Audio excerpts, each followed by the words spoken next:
Hello guys, तो स्वागत है मेरे चैनल डैशिंग एम एक्सप्लेन पे। तो दोस्तों, आज मैं एक्सप्लेन करने वाला हूँ एक न्यू मांगा सीरीज को जो बहुत ही एक्शन सीन के साथ भरपूर है, जिसके स्टोरी लाइन भी बहुत ही बढ़िया है।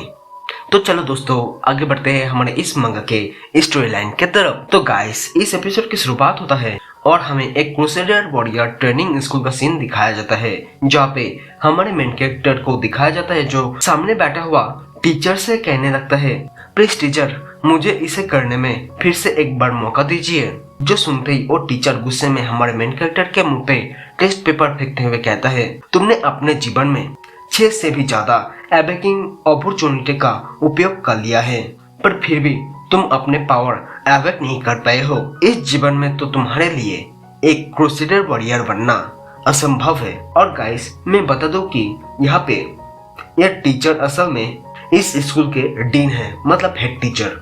और हमारे मेन कैरेक्टर का नाम लिंग बेनशिंग है, जिसे मैं ज्यादातर बेनशिंग ही कहूंगा। इसके बाद बेनशिंग वहां से जाते हुए सोचने लगता है, 6 बार प्रयास करने के बावजूद भी मैं फिर से फेल हो गया।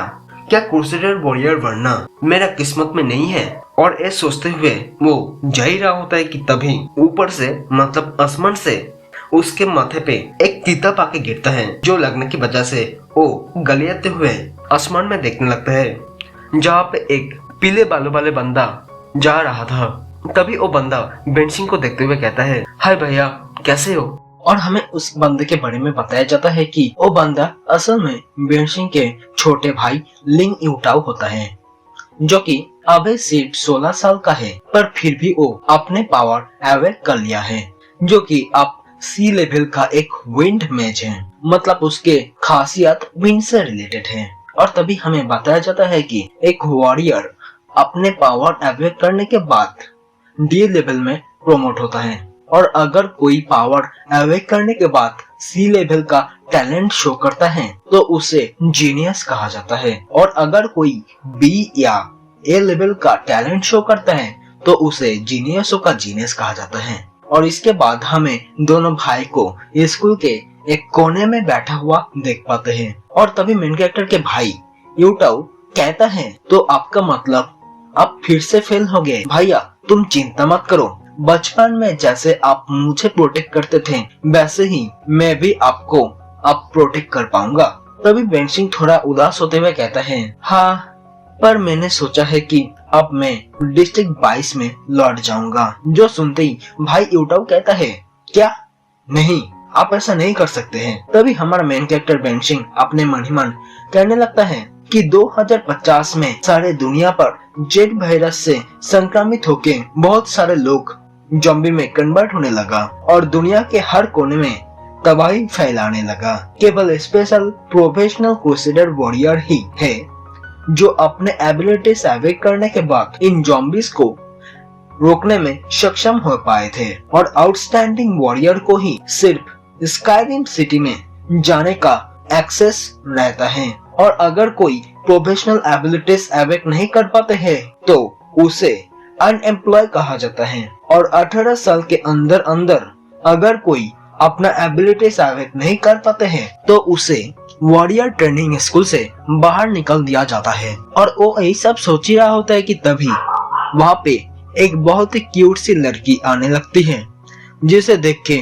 बेनशिंग शर्माते हुए कहता है, अरे ये तो जिलैन है। तभी यूटाओ उस लड़की को बुलाते हुए कहता है, अरे भाभी जान, हम यहाँ पे हैं, अब भी आ जाइए। ये सब सुन के हमारा मेन कैरेक्टर अपने भाई को कहता है, अब नहीं नहीं नहीं, तू एक क्या कर रहा है? तभी वो लड़की जिलैन पास आते हुए बहुत ही प्यार से कहता है, हेलो ब्रदर बेनशिंग, हेलो ब्रदर यूटाओ। तभी मेन कैरेक्टर के भाई वहां से जाते हुए कहता है, भैया और भाभी जान, आप दोनों बातें कीजिए, मैं थोड़ी देर बाद आती हूँ। ये बोल के वो थोड़ी दूर जाके दूर से ही अपने भाई बेनशिंग को गुड लक कहता है, और गुड लक कहने के बाद वहां से चला जाता है। अब आता है मेन कैरेक्टर की ओर, जहाँ पे वो अपने मनीमान कहने लगता है, हाल ही में कुछ सालों से अनएम्प्लॉय होने की वजह से जिलैन से बात करना भी बंद कर दिया था। हाँ, चलो वैसे भी मैं तो अब यहाँ से जाने वाला हूँ, जाने से पहले क्यों ना थोड़ी देर जिलैन से बातें कर लिया जाए। तभी बेनशिंग शर्माते हुए जिलैन से कहता है, जिलैन, इतने दिनों बाद तुमसे मिलके बहुत ही ज्यादा अच्छा लगा। और जिलान कहता है, हाँ ब्रदर बेनशिंग, मुझे भी आपसे मिलके बहुत ही ज्यादा अच्छा लगा। पर ब्रदर बेनशिंग, क्या आप एवेकिंग प्रोसेस में सक्सेस हो पाए? जो सुन के बेनशिंग कहता है, हाँ लेकिन, और वो दोनों यही सब बातें कर ही रहा होता है कि तभी पीछे से एक बंदा आके मेन कैरेक्टर के माथे की बाल पकड़ के कहता है, अरे एक कचरा पर्सन यहाँ पे क्या डेट पे आया है? और हमें इस बंदे के बारे में बताया जाता है कि इसका नाम लीवाई है, जो कि डी लेवल का एक मेटल वॉरियर है। तभी बेनशिंग कहता है, लीवाई ये तुम क्या कर रहे हो? जल्दी से मुझे छोड़ो, जल्दी से छोड़ो, मुझे जाने दो। तभी वो अपने मन ही मन कहने लगता है, ये साला लीवाई का बच्चा 2 सालों से मेरे भाई को देख देख के जलता है, क्योंकि मेरा भाई सी लेवल का वॉरियर है ना, इसलिए, जो कि इससे ज्यादा टैलेंटेड है, जिसे ये आंखों से घूरने का हिम्मत भी नहीं रखता, जिस वजह से ये मुझ पर अपना गुस्सा निकल रहा है। तभी वो लीवाई हमारा मेन कैरेक्टर के जेब से उसका टेस्ट पेपर ले लेता है, जो देख के बेनशिंग जोर जोर से कहता है, साले लीवाई के बच्चे, जल्दी से मुझे दे, जल्दी से मुझे अपना टेस्ट पेपर दे, लौटा दे। और तभी ओ लीवाई अपना मेटल पावर एक्टिवेट करके हमारे मेन कैरेक्टर के बालों को जोर से खींचता है और कहता है, अबे साले, हम तो बस तेरे इस टेस्ट पेपर को एक बार देखना ही चाहते हैं, तो इसमें इतना कंजूसी करने का क्या ही है?